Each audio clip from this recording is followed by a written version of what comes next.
Let's head to the voicemail of Truth and Reason. Seeing what I've seen with Shador and the offense, just what does this offense look like since it's not centered on one person anymore? And I actually love the offense the way it is. I love the balanced approach of heavy run game, play action down the field. I think that's what suits us, and I think that's going to keep us in a lot of games this year. I think the addition of Tommy Reese helping Kevin Stefanski with his offense gives Kevin another creative person to really lean on. And just seeing how this offense has just evolved throughout the years, I'm just happy to get this offense back, happy to compete with teams that are just formidable this year. And, yeah, let's see where we go from there. Go Browns. As always, appreciate all of the voicemails. G. Bush, the interesting thing, Tommy Reese is he's the reason that you have that motion, and they're not getting as many penalties, so they're able to run the motion that they're trying to do. But he brings up an interesting point. They tried to build an offense around Deshaun Watson. I was all for it.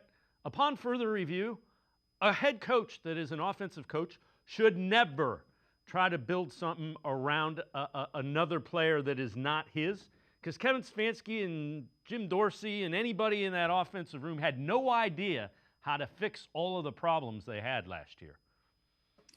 Yeah, it's one of the things that I get where people come from, and I was for it as well.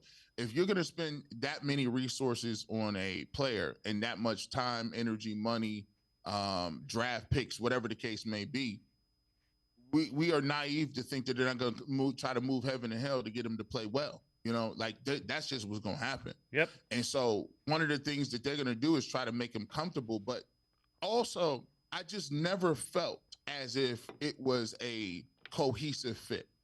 It wasn't something that they was sitting together and it was organically put together where it was like, okay, wow, okay, these pieces come together. This is what he likes to run, but I really run that too. When you bring in Dorsey, it's like, okay, he's been running a certain type of system, and then Deshaun is used to a certain thing, and it just never really meshed or whatever the case may be. It just didn't. And one of the things was you took a team that didn't have the requisite pieces or parts to run that. Yeah. You want to run shotgun, but you ain't got receivers like that. The line. You ain't got a deep threat. The line was the biggest. Line. That was the biggest mismatch. I mean, guys are used to run blocking and power, and that's your best guys and the best trio of guys are in the middle of your line, and they're known for being maulers, and you having them drop back into pass sets 40 times a game. That's not their game. Screen game was gone. The running game was non-existent. There was no complementary play action off of that. It was a bad set. So now you get back to a point where you counting on everybody to carry their work. Offensive line, we got to run the football. Backs, we need to be consistent. We need to make guys miss. Receivers, we need timing on the routes. And when you have everybody that is expected to carry certain things and expected to carry their half, then or their portion of it, now it's not all on one person to be like, oh, we're waiting on Deshaun Watson to take us to the promised land by doing things that other people aren't comfortable with.